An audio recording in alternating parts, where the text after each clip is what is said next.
everybody. How is everybody doing? Welcome to Hello. Trans Gurus. We're here Yeah, again. yes, we are. Oh my God, what I had. I've been having such a lot of things to do and such a great time, but I'm always happy to be here with you people. Hmm. We really try to promote what we think is right, and that is a spiritual thing. Today, we'd like to talk about the power of self-responsibility. What do we mean about that? Uh, you Hmm. know, don't let the others run your life. I think Hmm. that is the best way to describe it. So, who wants to go first? You want to do that, Dr. Bobby? Oh, sure. Thank you. Yes, Dr. Uh, Bobby. yeah. First of all, um, thank you to all the people that are subscribing, and it just means a lot to us um, to meet together as friends and share all the stuff we've learned the hard way, and to see that it has some value. And so I'm really grateful for everybody that's subscribing and telling your friends about it, and I just please keep it up because um, we've made all the mistakes, so you don't have to. So it's a good time to be watching this, but I really am grateful, and I'm especially grateful to be able to get together with Jimmy and Raji and Ella every week and talk about the stuff that's really matters to us. And I was sharing with them about what a powerful day it was when I realized that I am the only one that should define who I am and where I'm going. And it was funny because I grew up in the South and on the buckle of the Bible Belt, and there's just all kinds of homophobia and xenophobia and all this stuff going on. And it's just I spent so much of my life in um, trying to live according to the expectations other people had for me, and that's a terrible way to live. And it and I was reading a book. Oh, now I don't know, maybe 12, 15 years ago. It was the top five regrets of the dying. And I've mentioned this before. It was written by a palliative care nurse that runs a hospice, excuse me, hospice unit. And she just kept a journal her whole career of the things people talked about to her during the end of life. And that was the number one regret of the dying is I regret I never had the courage to live life true to myself, only the life others expected of me. And that just floored me when I read that because these aren't trans people. This is just humanity in general.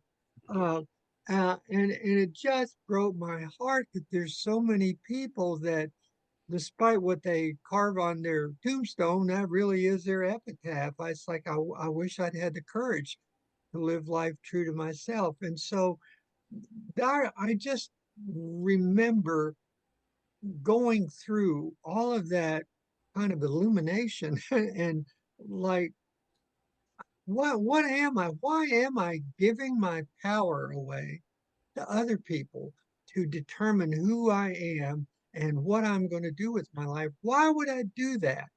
And we have a lot of reasons. We're scared. What's the saying? The devil you know is better than the devil you don't know, or you'd rather be with the devil you know than the devil you don't know. It's the fear of change. And you see that a lot, especially with women that are in domestic violence and abuse situations. It's like, well, why don't you leave? And it's sort of like, well, I know how bad it can get and I'm scared to be on my own. And so I think there's a whole lot of us like that are really a whole lot like people that are suffering that kind of abuse where it's like, well, as bad as it is, at least I know how bad it will be and I can survive that. And so you never move. And I just think that's a really sad way to be. Um, and then to just get to the end of your life and then start regretting, you just never had the courage. And I thought, I just I can't be one of those. I don't know what I'm going to regret when I get to the end, but that's not going to be it. And just really, so the power of who am I? And just, I am transgender. I do have gender dysphoria. I've got a textbook. It's like it's like I've really got all of that. And I'm making myself miserable because I'm surrounded by people that don't understand it, that have project all of this crazy stuff onto us. And I'm starting to internalize all that stuff and get self-loathing and all this stuff. And it's like, that has just got to stop. That is unhealthy as it can be. And uh and and so to sit down and like, who am I? And to really come to groups. I was created. I did not choose to be transgender. Nobody chooses to be transgender. Being transgender chose me. And so what am I going to do with that? And I'm just decided to play the hand as well as I can. And so I'll stop at that point because I know everyone else here has got a lot to add to that. But there's real power in the day that you decide nobody else is going to define me but me. I am not going to give my power away to anybody else to tell me who I am and what I'm going to do with my life. Back to you, Ella. Absolutely. No, that is a very important point. You are the master of yourself.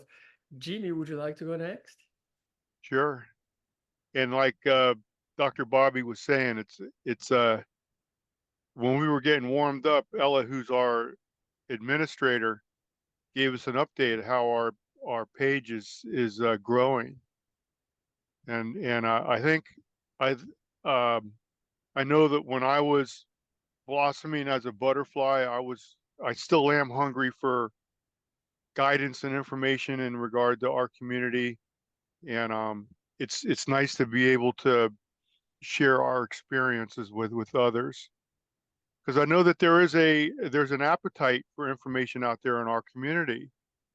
And not saying that we're older, but I would say that all four of us here are elders of our community. You know, I think we bring wisdom to our tribe, and this platform gives us the opportunity to share our experiences. And every week we try to give you guys something really good to chew on. And so here we are talking about self-responsibility. Responsibility is one of the rungs on the ladder that are going to take us to self-mastery.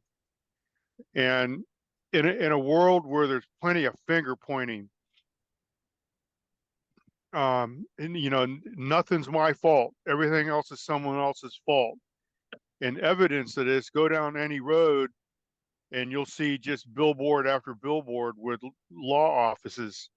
Everyone wants to sue everybody because it's easier just to point blame for others. We got to remember, when we point our our finger at someone else, there's four other ones pointing back to us.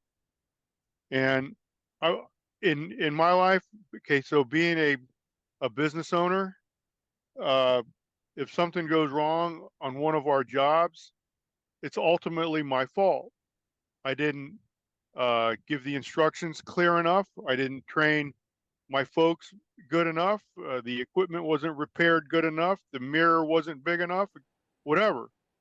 So, and I do realize too that when there is a mishap on one of our jobs, I haven't fired anybody in 25 years, Wow. because when there is a mishap on one of our jobs, I turn it into a learning experience.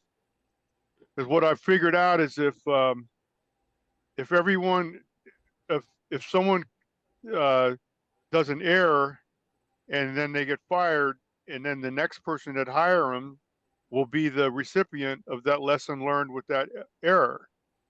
So anytime that there's something that goes wrong, I always turn it into a school and use it as a learning opportunity. So over time, everyone's brought up to speed on what's going on. Mhm. So the power is self-responsibility. And I've said this in other podcasts, there's a certain management component to being a human being in today's world. There's a lot of moving parts, how we manage our lives in such a way that we're able to navigate through the world to achieve the things we want to achieve. So there's certain management skills required to navigate through the world. But responsibility, I think uh, a person who assumes responsibility has uh, with authority with the responsibility comes authority. If you um, if you volunteer to take responsibility for something, you're responsible for taking the garbage out, or you're responsible for making sure that something gets done. That that provides for discipline to grow as well. So one of the requirements for to achieve responsibility is discipline. And this is a really great topic, so I'm going to pass it back to Ella, as I'm sure we can go deep into this. Absolutely. Well, I'm going to pass it back to Raj. I'm always the And last. I'm going to receive it. I'm going to catch it. Hi, everybody. I'm really happy to see us continuing to grow.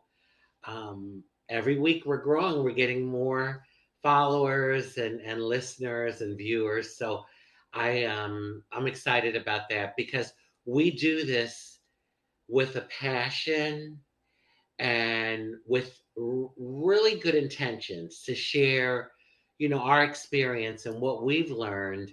And we do this from our hearts. So it's good to know that there's people out there that's able to receive it. And so I hope you continue to tune in and enjoy because we got a lot of wisdom for you, things we've been through. So in regards to this topic, well, Dr. Bobby, oh my God, that whole thing about being on your deathbed and thinking like woulda, coulda, shoulda. I I think about that often. Not like every day, but like, I do keep it in mind. It's in my consciousness. And I've told myself, like, when I'm on my deathbed, I don't want to be woulda, coulda, shoulda. Like, I want to know, I'm sure there'll be some regrets, but for the most part, I want to know that I've lived my life optimally. Like I lived it to the fullest. And if there was something in my spirit to do, I did it.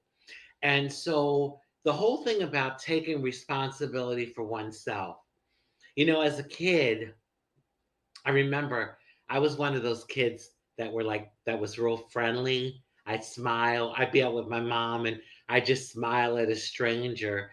And in school, from young, I've always had that kind of, I guess, spirit about me, for lack of a better phrase. And I remember in school the kids saying to me, "What the hell are you so happy about? Why are you always smiling?" And there was a point where I tried not to smile because the kids were picking on me and saying, like, why am I always smiling? But it's like, if it's in you and it's a part of you and it's your persona or your spirit, no matter how hard you try, you can't stop it. It's there. And that's the same thing with me being trans. Like, I got my ass beat a few times. They were trying to beat it out of me, but you can't beat something. It's impossible to beat someone's identity out of them. So, they were calling me faggot and sissy at 4. And the thing about that is, I used to walk on my toes as a kid for the longest. Like when babies are learning to walk, they kind of like, at first they're on their toes. Well, I kept that up. Oh my God. So, on top of being called gay or, faggot or sissy, here it is. I'm this this queer little boy, and I'm prancing around on my toes, and I was very knock kneed. So they used to talk about the way I walk. Why do you walk that way? How come you walk like that? And I remember when I was in my teens, one of my aunts said to me, she pulled me aside and she says, I hope you make the family proud. And I looked at her and she says, I hope you start walking like a man. She wasn't necessarily talking about, at that point, I wasn't walking on my toes anymore.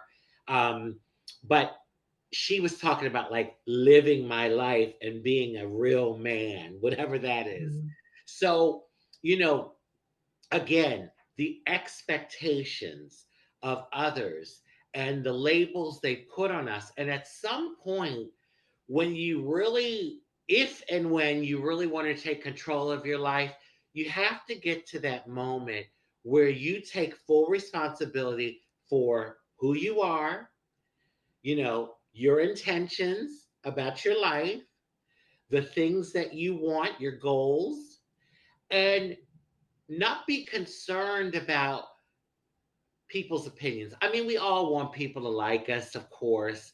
You hope for that, but like if you live your life every day worried about the judgment of people and what they're going to say, and I said this saying before, you'll end up in the corner rocking with a dribble cup.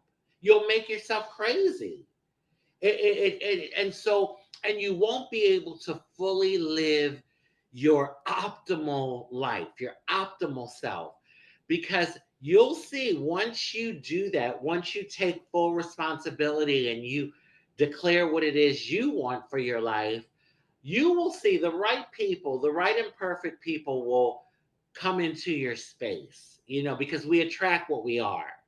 So I'm going to just stop there and I'm going to throw it back to Ella because I'm sure she has a lot of wonderful things to say. I don't know. I don't know. yeah.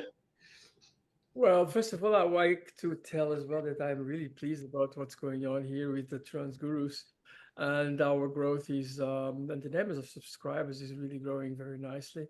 I thank all the people which are listening and to us, and I hope that you learn or we can help you somehow.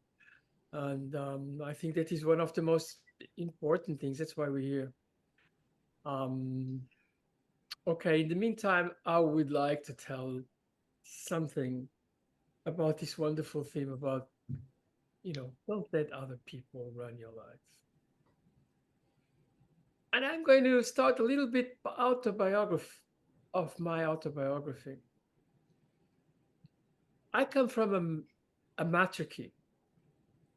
My mother was running the house. She was a very strong person. I had two sisters. I still have one. The other one passed away. My father was taking care of business, but my mother always wanted to run my life. Mm, And I loved her, but I really wanted to have my own life. So I had the opportunity to actually to leave Portugal and have my own life outside of Portugal, and probably a little bit far away from my family and mainly from my mother, I took it, mm, which was actually quite good. Well, I ran into other people which were family, which wanted to, dictate what I should do. When you get married, sometimes you have that. Um, Either your immediate spouse or someone in the family, because I don't know, the father of your best half is probably someone very strong, which happened to me. But somehow, the idea of having my own life and being not only my having my own life, but being the master of my own life was always very important to me. Surely I knew why as well, because I knew my female side was very strong, and that did not actually balance with the rest of the family, or at least I thought so. Anyway, it gave me a wonderful life because I was able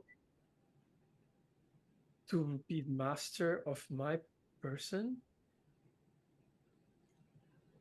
It behaved me to understand what I am, and it behaved me to make actions for being to do exactly what I want to do. Did someone tell me to be transgender? No. As a matter of fact, every time I hear some people saying, "Oh, they're taking these people and they are becoming they're turning them into transgenders," I always think, you know what? I don't think that's right. In my life, it was the opposite. Mhm. Every single person, inclusive sometimes other transgender people, they would say, "Don't be one." And yes, I do believe that um, you are born this way. It's not a fashion. You are born this way. Do whatever you want to do, but it is you. This is me. If you don't think that is right for you, don't do it. That's the first thing I have to tell anybody which is transgender or think that they are transgender. Sure, many people would like to, it's normal. They want to investigate what's going on. But you don't become transgender because of fashion or something like that. You are a transgender. It's inside you. It's the way you think. It's the way you breathe. It's the way you do everything. You walk the walk and you talk the talk. Mhm. That's the way we are. But whatever you do, don't try, try, or I would say, let's put it on a positive way. Be yourself. What the other people think is their problem, not yours. If they want to tell you that you should do this and that, it's their problem, not yours. You have to find where you want to go. I tell you how I did it. One day I decided to make a business plan of my own business, me. Yeah. And in that business plan, I wrote, oh, strengths, weakness, the whole thing, opportunities, threats. Where do you want to go? What do you want to feel? It's so important. Be yourself. Be Mm. yourself. And the most important thing in life, and today is an example of that, is first of all, be yourself. Second of all, let things grow as they have to. Try to find your inner voice, follow your inner voice because it's the most correct voice in the world. Nothing else is more correct than what you have to tell yourself. Be positive. Of course, from time to time you have anxiety and, oh my God, it's not coming so fast. Okay, no issue. It'll come. Everything comes as it has to come. I'll give you an example for today because something very stupid. I was waiting for someone to be picked up from my office, from my business, and it was just as the moment that I thought they were going to come, it just rained like hell. And the streets were flooded, and I knew that if this is the case, I will not be able to load it in the other truck. And so I said to my friend, let's go and have lunch. We went for lunch. When we finished lunch, the sun was beautiful. There was not rain. We went back to the office, and guess what? They came and picked it up. There was not a single drop of water. It was everything went perfect, just like it had to. So yeah, I know it's probably luck. It's probably, but you know what? Let your luck come out. Mm-hmm. It's there somewhere. Well, Ella, call it whatever you want. You could call it luck if you want. But what you did is instead of sitting there and moping, worrying about the rain, you said, let's go to lunch. You went, you carried on, you probably had a delicious lunch and a good time with your friend. So you see what I'm saying? It's all like how you dealt with it.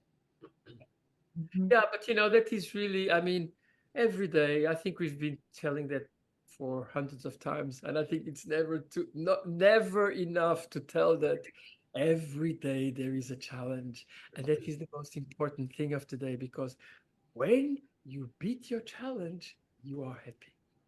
You've done. Mm-hmm. And that is your daily beautiful thing, your daily achievement. Isn't that beautiful? It is. That's we live every day for every day. Tomorrow will come. Yesterday is gone. But it's the little things of every day which makes everything go beautiful. And listen to your inside your heart, because that tells you where to go. Always. I'm open Oh, to discussions. No, we all yeah. we all have an internal compass, and we have a responsibility to ourselves to trust the the information that we're getting from our internal compass. Now, a lot of that's what I don't remember who was alluding to it, but if we trust our inner voice, we trust ourself, that gives us confidence in our ability to live our lives as our authentic self. And I like what Ella was saying about the rain and all that. So we can, if we find ourselves in an undesirable situation, we can react to it, stomp our feet, and get wet or whatever, or we can respond by, okay, we don't necessarily need to do this at this exact second. We can go do something else and come back, and maybe the planets by then will be lined up. And I don't, in my own life, how I live my life, I don't believe in luck. I think everything is a result of our energy that we broadcast out in the ethers. I do believe that we're all dancing with one another, and we're dancing with the rain clouds and all things. And we are all we're all connected somehow.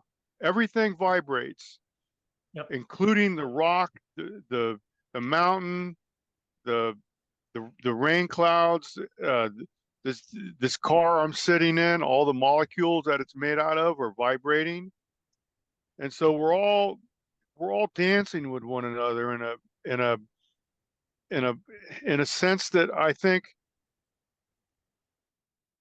maybe only a handful of people on the planet can actually truly comprehend how all this works. So, um, also, I guess this is our uh, closing comments. Yep. I would say we got to have a game plan, discipline to initiate our action plan, responsibility, and then have a direction in our life. And one other thing Zig Ziglar was talking about. Um, are we a wandering generality or a meaningful specific?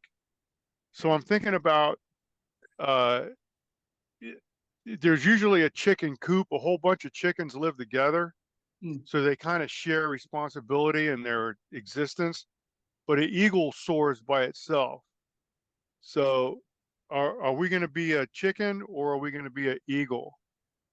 And look at the view, look at the fulfillment. We have to look at the fulfillment of life, our life experience. I think Raji or someone said, we only got one shot at this, or I don't want to lay in my deathbed saying I coulda, shoulda. That ain't happening. So by taking responsibility and discipline, we can all soar like eagles. Ella. Yeah, absolutely. Yeah. I give away to Bobby. You wanna go?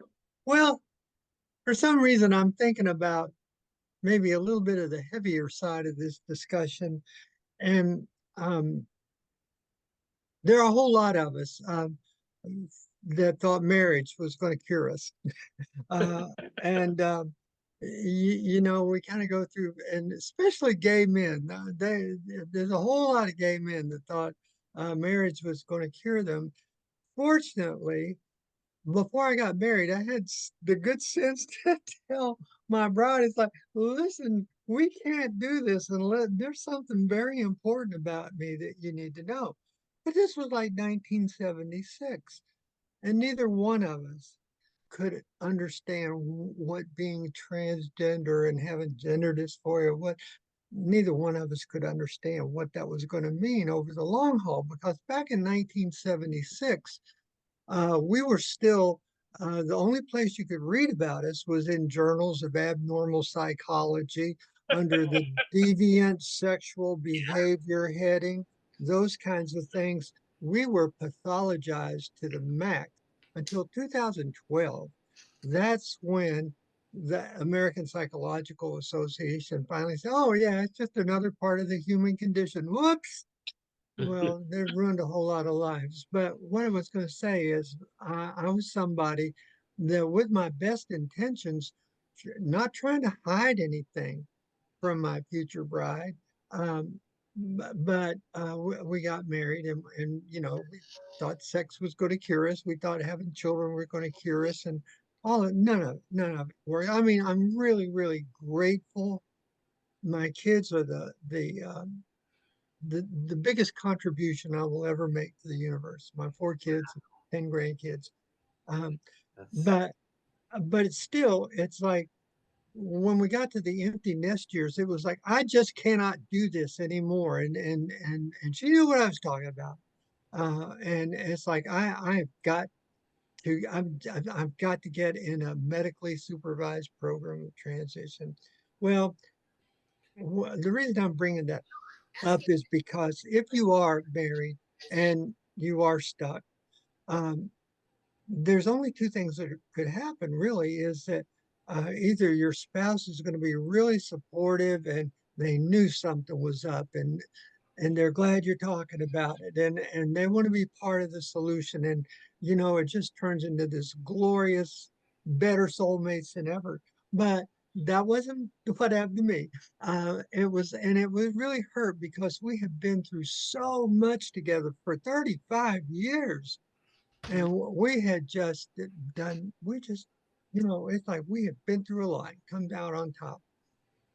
But to have the person you've entrusted your life and your future to say, this is what I need to do to be sane, to be happy, to live, and for them to say, not in my, not here, not here, baby, that's never going to happen. And to go and get a divorce lawyer and begin all of that, it's like that was really devastating, really crushed me. And if you are in a marriage, you of course get marriage counseling, find the best, most competent counselor you can. Do not go to any kind of biblical counseling or conversion therapy counseling. That's just going to prolong the misery. Uh, and what I was going to say though is, like, I hated it. I hated going through a divorce. That was a big failure in my mind, that I couldn't keep it together, that I couldn't bring them along. Um, Now, I brought all my children, brought all my grandchildren, brought all my in-laws, the people that my kids married. They all came along and just real happy and supportive. but my bride was the one that just couldn't go there. And so what my point is, if you are doing this self-responsibility and you know who you are and you know what kind of life you've been called to live, and the person you have partnered with will not have that. I don't care if that's what it takes to make you be happy. I don't want you to be happy. You got a real dilemma there. Yeah. And what are you going to do about that? And and you know, as long as we've been around, I can only speak for myself, but I do have plenty of friends that to keep peace, they're gonna cave in. And and what I've noticed is that when you cave in and you still stay secret and hidden in the closet and you know ashamed of who you are and all of those things, it it really manifests itself in physical symptoms. And I watch these people now, they're getting older and more frail and all kinds of health problems and dementia because they have taken the one thing about themselves that they knew was true that they had to operate on. I mean, they had to deal with this, but instead they stuffed it and tried to be somebody else to make somebody else happy. And I guess the point I'm trying to make is do everything you can to save your marriage, but um, if you are in a relationship where your partner does not want the best for you, if the best for you is this, you know, it's like you really needed to get out of there anyhow, because you need a partner that's going to love you who you really are. And and so that really crushed me. And I've told the story before, and I won't do it now, but it was just a little over a year. I met a woman who really loved me. It was like, oh my gosh, she she's the whole package. No, it was the whole package, and it's like there is nothing like that to be loved by somebody who loves you for who you are and not who they want you to be, which is what is going on in a lot of those marriages. They're trying to make you and whoever they fantasize about growing up. And it was that kind of love made me forget about those 35 years. You would not believe how quickly I forgot about that stuff and how much better and happier. And then if you've watched this for a while, you know, my spouse died a couple 2.5 years ago from cancer, and I went into a tailspin again because I left the greatest love, I lost the greatest love I ever had, and still keeping my chin up and everything. And then lo and behold, love finds me again. And this is like, and it's even better now. It's like, how can this be that at this point in my life, I'm finally have love like I better than I ever imagined. Yeah. Uh, and I almost settled for being a zombie, you know. And I want to talk about the tough stuff. And if you're stuck in a relationship where the other partner will go to war if you try to be happy, it's time to reevaluate all of that, you know. So that's it. On that happy note, I guess the happy note is that you just would not believe how glorious it is to be with somebody who loves everything about you and who you are and what you've been through. It's such a gift, and you just can't know that until you get into the self-responsibility mode, until you say, I'm in charge of my life and I'm not giving that power to anybody else. And and so I just wanted to throw that out while we were talking about it. It's not real easy. Sometimes sometimes you get a lemon along the way. Yeah. So Raj, your turn. The last Well, words. first of all, it is pouring down raining where I am, and I was having technical difficulties. My camera and my microphone just stopped working. I had to sign back out and sign out and sign back in. Anyway, I'm here.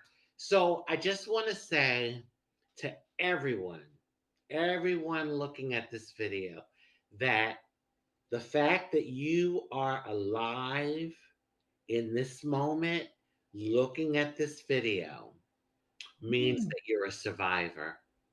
Because every day, on some level, there's some sort of challenges, whether it's with work, in your personal life, in society.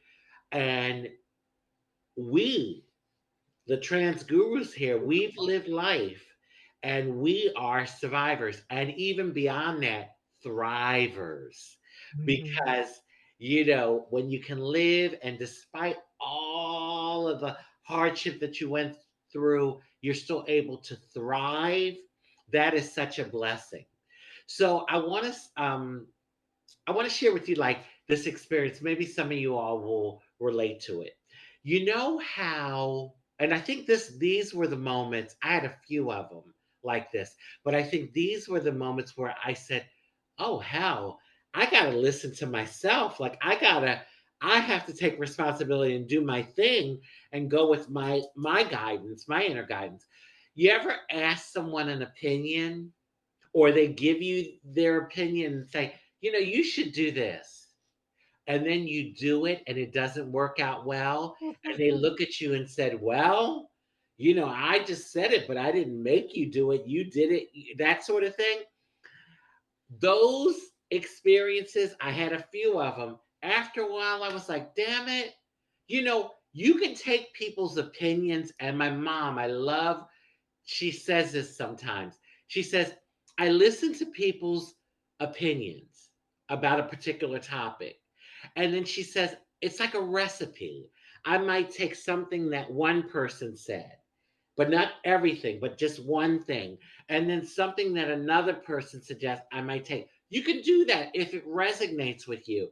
But the power is within you, within all of us. And that's what we're here to do. We're here to be responsible for the lives that we have and live what we feel and desire and basically live out our manifestations because there's not one person on the planet and there's over 8 billion people.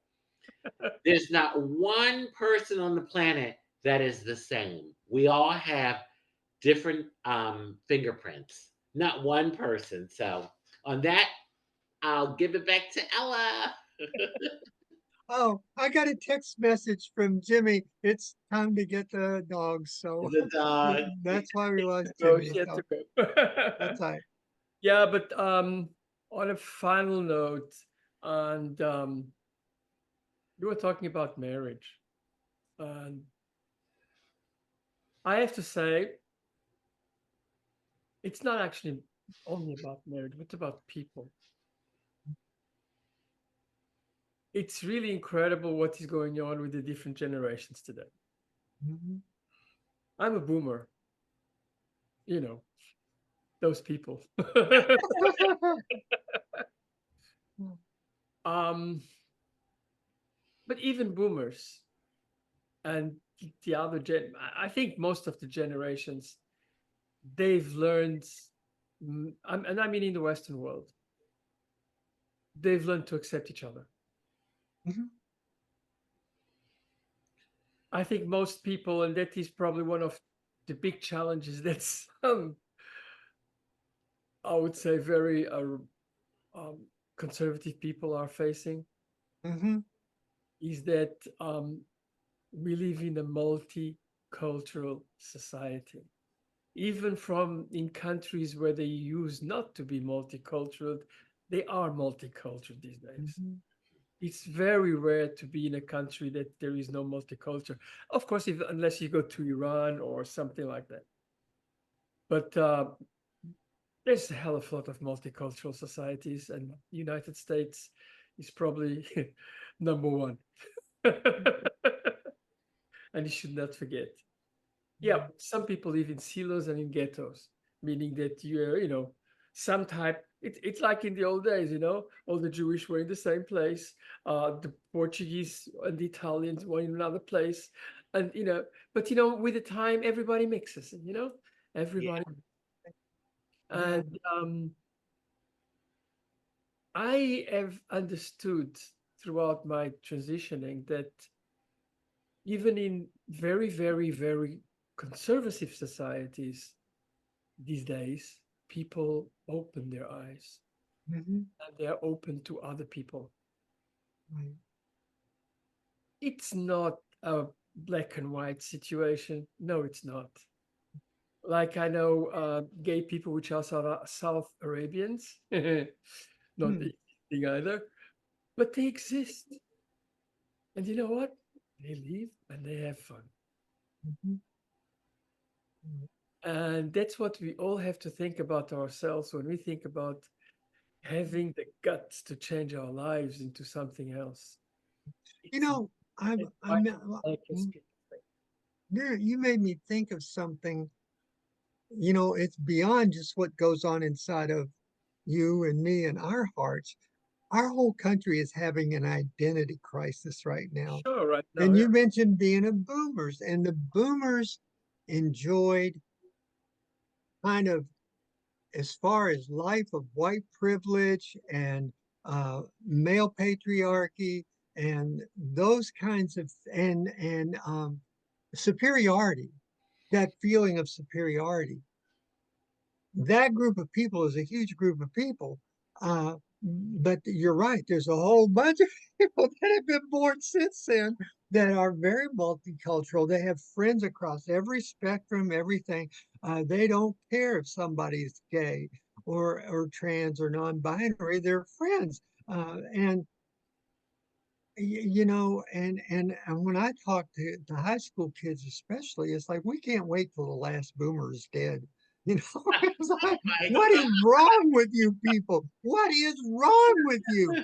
And you know, Exclamatory. and I appreciate those kinds of conversations, but it's really, but as a nation, we are going through an identity crisis right now because there is that segment that wants everything the way it was. They want the privilege and the benefits they enjoyed, and they want to protect that, and they want to feel like everybody else is a threat. And then you've got this other group that says, "No, we're neighbors. We're having fun. Have you been to this club or that club?" You know, and they enjoy each other and they hang out because they just, you know, and it's an identity crisis. And so our audience is making these decisions about self responsibility at a time where we've got a whole nation full of people in identity crisis and some that want to go this way and some that want to go full blast that way. And you're in the middle and it's decision time, baby. Absolutely. Anyway, with those words, and I'll see you guys next week. Yes. Okay. We'll do everything for to be together again next week. Okay. So bye everybody. Have a great Bye. time. Love, peace, Have a and great blessings. time.